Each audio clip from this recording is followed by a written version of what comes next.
युवा पत्रकार मुकेश चंद्राकर को शहीद का दर्जा देने की मांग को लेकर चक्काजाम किया है। मुकेश हत्याकांड मामले के 3 आरोपियों की हुई गिरफ्तारी। ठेकेदार सुरेश चंद्राकर की जितनी भी संपत्तियां हैं उसे जब्त कर सरकारी संपत्ति घोषित करने, हत्याकांड में संलिप्त सुरेश चंद्राकर, रितेश चंद्राकर और अन्य लोगों के खिलाफ विभिन्न धाराओं के तहत फर दर्ज और फांसी की सजा देने की मांग। पुलिस अधीक्षक बीजापुर जितेंद्र सिंह यादव को तत्काल सस्पेंड या तबादला करने मांग पर अड़े पत्रकार। बीजापुर के स्थानीय पत्रकार मुकेश चंद्राकर की हत्या के बाद बस्तर के पत्रकारों का फूटा गुस्सा। नेशनल हाईवे में किया चक्काजाम। हत्या के आरोपियों की जल्द से जल्द गिरफ्तारी की पत्रकार कर रहे मांग।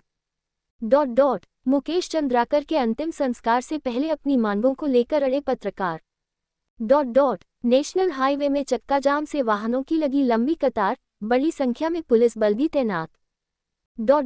पत्रकारों ने अपनी मांगों में बीजापुर सहित बस्तर संभाग में ठेकेदार सुरेश चंद्राकर की जितनी भी संपत्तियां हैं उसे जब्त कर सरकारी संपत्ति घोषित करने, हत्याकांड में संलिप्त सुरेश चंद्राकर, रितेश चंद्राकर और अन्य लोगों के खिलाफ विभिन्न धाराओं के तहत फर दर्ज और फांसी की सजा देने, साथ ही सुरेश चंद्राकर की सुरक्षा में लगाए गए जवानों को हटाए जाने और सुरेश चंद्राकर को जारी सभी टेंडर रद्द करने और सभी बैंक खाते, पासपोर्ट सील करने और घटनास्थल चट्टानपारा में बने सुरेश चंद्राकर के अवैध बाड़ा यार्ड को तत्काल निस्तेनाबूद किए जाने के साथ ही गंगालूर रोड पर स्थित प्लांट सील करने और उनकी गाड़ियों को राजसात करने और पुलिस अधीक्षक बीजापुर जितेंद्र सिंह यादव को तत्काल सस्पेंड या तबादला करने व युवा पत्रकार मुकेश चंद्राकर को शहीद का दर्जा देने की मांग को लेकर चक्काजाम किया है और मांगे नहीं माने जाने पर आगामी 5 जनवरी से बीजापुर में अनिश्चितकालीन चक्काजाम करने की चेतावनी दी है। बीजापुर पुलिस के विश्वसनीय सूत्रों से अभी जानकारी मिली है कि मुकेश हत्याकांड मामले के आरोपियों की गिरफ्तारी हो चुकी है और पूछताछ जारी है। एक की गिरफ्तारी बहुत जल्द होगी। वहीं पुलिस के आला अधिकारियों की टीम इसमें लगी हुई है। बीजापुर में पत्रकार मुकेश चंद्राकर की हत्या पर पीसीसी चीफ दीपक बैज ने जताया दुख। राज्य की भाजपा सरकार पर साधा निशाना अपराध का गढ़ बन चुका है छत्तीसगढ़। पत्रकार की हत्या की जांच की मांग की दीपक बैज ने। आरोपी सुरेश चंद्राकर के साथ संबंधों के आरोप का दीपक बैज ने किया खंडन। पत्रकार मुकेश हत्याकांड के मामले में बीजापुर पुलिस ने 3 आरोपियों को लिया हिरासत में। मुख्य आरोपी रितेश चंद्राकर समेत अन्य 2 आरोपियों को हिरासत में लेकर पुलिस कर रही पूछताछ। हत्या के बाद फरार आरोपी ठेकेदार रितेश चंद्राकर को दिल्ली से पुलिस ने हिरासत में लिया। आरोपी रितेश को बीजापुर लेकर पहुंची पुलिस की टीम। हत्या में अन्य आरोपियों की भी शामिल होने की पुलिस के अधिकारियों के द्वारा कही जा रही बात।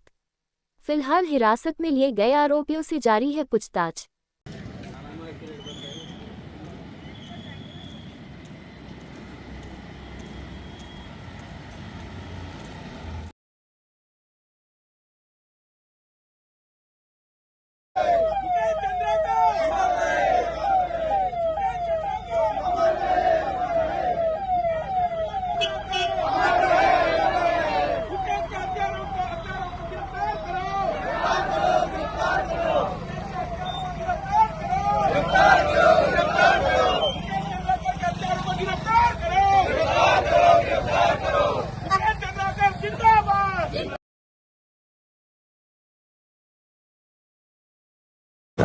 देखिए, जो घटना हुई है बीजापुर नगर के अंदर में हुई है, निश्चित तौर से कानून व्यवस्था को लेकर सवाल जरूर उठ रहे हैं। हम लगातार पुलिस के पास जाते रहे, पुलिस को हम सूचना देते रहे, पुलिस ने कॉपरेट भी इसमें ज़रूर किया, लेकिन कल जो सेप्टिक टैंक है जहां पे ये पूरा वाकया हुआ था, वहां जब हमने पहुंचा और हमने रिक्वेस्ट किया पुलिस से कि इसको हमारी संतुष्टि के लिए तोड़वाइए, जब उसको तोड़ा गया तब समझ में आया कि हमारे भाई मुकेश चंद्राकर को मार कर उसमें दफना दिया गया है। निश्चित तौर से इस पूरे मामले में किसी को बख्शा नहीं जाना चाहिए और कड़ी कार्रवाई होनी चाहिए।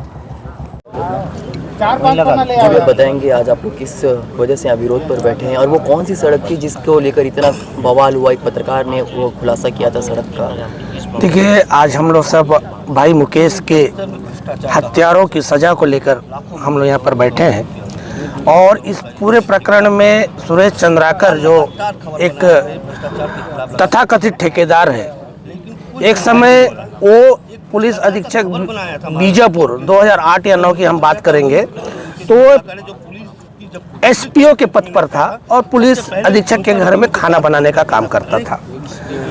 अचानक एकाएक वो ठेकेदार बन जाता, अरबपति बन जाता है और उसके पीछे सबसे बड़ा कारण है मिर्तुल से गंगालूर सड़क। जिसका विभाग से सुरेश चंद्राकर 16 एग्रीमेंट पर 50 करोड़ का एग्रीमेंट पर काम करने के लिए अनुबंध करता है और बाद में वो सुरेश चंद्राकर विभागीय अधिकारियों से मिली भगत करके उस सड़क की लागत 50 करोड़ से बढ़ाकर 120 करोड़ कर लेता है।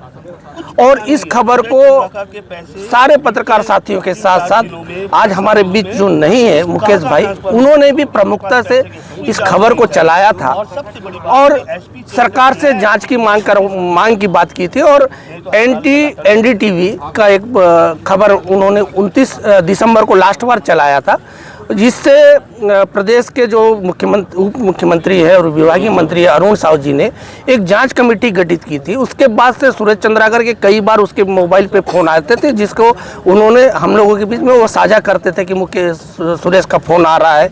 और इस तरीके से सुरेश चंद्राकर और एक विभाग का जो एक एसडीओ है सिन्हा, ये दोनों ने मिलकर उस पर दबाव बनाने का प्रयास किया था कि प्रकरण को आप रफा दफा कीजिए, जो लेना है ले लीजिए, जो देना। लेकिन मुकेश भाई ने साफ इनकार कर दिया था और हम लोगों को आज यकीन नहीं होता कि उनकी इनकार की सजा हत्या के रूप में कर दी जाएगी। आज जिस तरीके से मुकेश भाई का शव सुरेश चंद्राकर के फार्म हाउस के एक सेप्टिक टैंक में बरामद होता है, तो कहीं ना कहीं इससे स्पष्ट है कि सुरेश चंद्राकर उनकी हत्या किया है।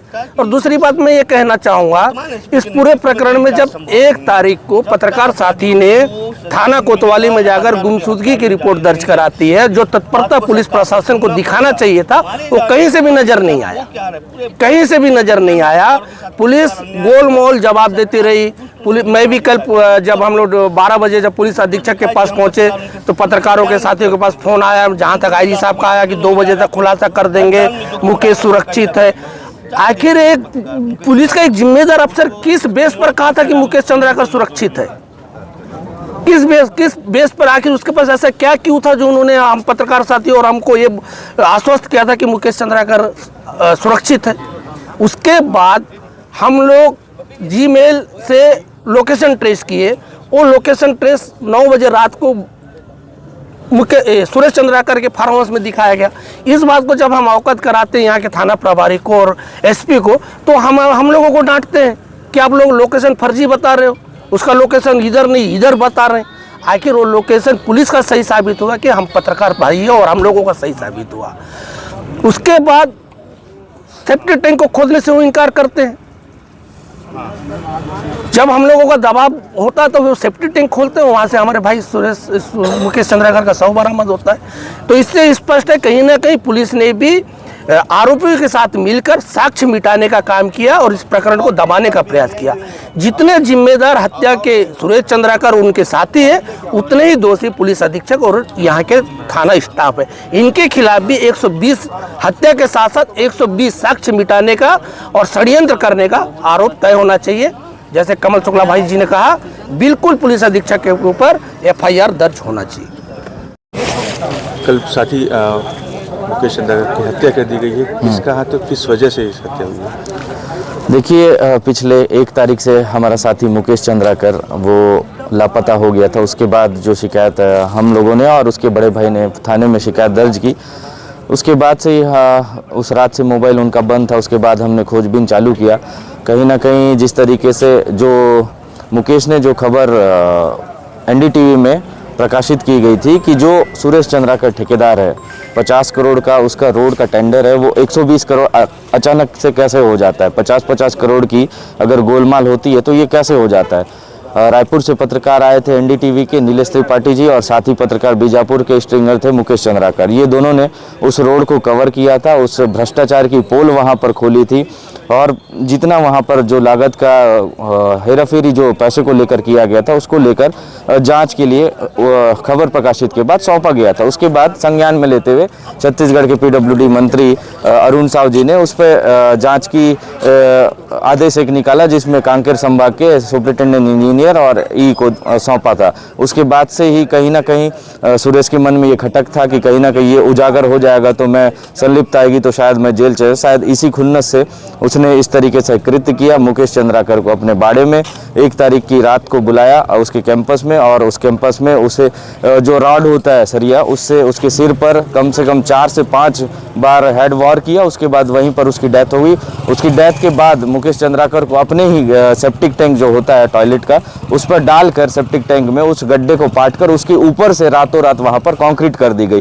कहीं ना कहीं देखें तो ये सुनियोजित तरीके से पूरा मामला रहा। एक हत्या जिस तरीके से हमारे भाई हमारे मुकेश चंद्राकर की गई, कहीं ना कहीं हम इसकी घोर निंदा करते हैं और साथ ही जो दोषी उस पर कड़ी से कड़ी कार्रवाई करने की हम मांग करते हैं। जी, बहुत छोटे स्तर से ऊपर एक इतना बड़ा ठेकेदार बनना, बताया जाता है कि लगातार जो है जितनी सड़कें इसकी बनी है पूरी भ्रष्टाचार से लिप्त है। जी बिल्कुल, देखिए इन्होंने जितने भी सड़क आज तक बनाए सब भ्रष्टाचारी। आगामी जो बारिश इससे पहले हुआ था उससे पहले ही उसका जो सड़क, वो जिस बात कर रहे थे उस सड़क की जो पुलिया उन्होंने बनाया था 50 करोड़ 100 करोड़ की लागत से, अगर वो सड़क बन रही है तो आप अंदर लगा सकते हैं कि उसका क्वालिटी कितना अच्छा होना चाहिए था। लेकिन उसके बावजूद भी उस क्वालिटी को दरकिनार करते हुए सुरेश चंद्राकर ने उस रोड पे भ्रष्टाचार किया, जिससे वो पूरी रोड उखड़ चुकी है। वहां पर वो ऐसा सड़क है जहां पर नक्सलवाद की मान में बनता है। कई जवानों ने उस रोड की शहादत दी है। तो कहीं ना कहीं हमारे जवान का खून भी उस रोड पे लगा हुआ है। उन्होंने अपना बलिदान देकर उस रोड को बनवाया। लेकिन ऐसे ठेकेदार जो भ्रष्टाचार होकर, ऐसे लिप्त होकर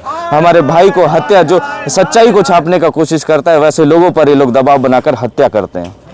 बिल्कुल दुखद घटना है, क्योंकि मुकेश चंद्राकर बहुत ही युवा, ऊर्जावान और सक्रिय पत्रकार रहा, और हम लोग साथ भी, मेरे साथ भी बहुत अच्छा संबंध था। बीजापुर के जनहित के मुद्दों को लेकर हमेशा बात निष्पक्ष रूप से रखता था। निश्चित रूप से उनकी हत्या और हमारे बीच में नहीं रहना एक बड़ा नुकसान हुआ है पत्रकारिता जगत में, और हम लोग को भी, और इस घटना की हम बिल्कुल कड़ी निंदा करते हैं। यह भाजपा एक आरोप लगा रही है, जो इसके आरोपी इस घटनाक्रम के सुरेश चंद्राकर वो भाजपा कांग्रेस के पदाधिकारी हैं और आपके साथ में काफ़ी अच्छे संबंध है। देखिए, अगर कोई अपराधी है, कोई घटना किया है, तो सबसे बड़ा पहले वो अपराधी है। रही बात मेरे साथ संबंध, मेरे साथ शायद मेरे पास पहली बार अपने शादी के लिए कार्ड देने वो आया था। पहली बार मैंने उनसे तस्वीर मेरे साथ खिंचाई है, और पहला तस्वीर होगा, मुझे लगता है ऐसा। रही बात संबंध, वो ठेकेदार है और एक उद्यमी है, सामाजिक कार्यकर्ता है, ना कि हमारा कांग्रेस का कोई पदाधिकारी है। साथ ही अपने ठेकेदारी में शायद किसी मामले को लेकर ये घटना घटी है। लेकिन अगर संबंध वाली बात कहा जाए तो मैं बस्तर का 5 साल सांसद रहा हूँ, 2 बार विधायक रहा हूँ, तो स्वाभाविक सा है बस्तर क्षेत्र के हर जनता के साथ हमारा कहीं ना कहीं संबंध है। ये तो हर नेता के साथ है। लेकिन सरकार अपराध को रोक पाना, अपनी नाकामियों को छुपाना और किसी नेता के साथ तस्वीर शेयर कर उसको संबंध जोड़ना, मैं समझता हूँ ये ओछी मानसिकता है, और ये घटिया राजनीति का एक परिचायक है। बल्कि सरकार को अपराध को कैसे रोका जाए, इस पे उनको काम करना चाहिए। लगातार मुख्यमंत्री का दौरा होता है बस्तर में, 2 दिन में 2 हत्या होती है। एक डॉक्टर की पत्नी का अपने एयरपोर्ट के पीछे उनकी हत्या हो जाती है, और ये दूसरी घटना, मतलब छत्तीसगढ़ को तो इन्होंने बस्तर से लेकर सरगुजा तक अपराध का गढ़ बना दिया है। लेकिन अपना अपराधियों को, अपनी नाकामियों को छुपाने के लिए, अपराधियों को बचाने के लिए ये किसी नेता के साथ फोटो शेयर कर आखिर भारतीय जनता पार्टी क्या साबित करना चाहती है? भैया, मामले की जांच होनी चाहिए। देखिए, गंभीर घटना है और संगीन मामला है। ये घटना क्यों घटी, इस मामले को जांच होनी चाहिए, और जो भी दोषी है उस पर कड़ी कार्रवाई होनी चाहिए।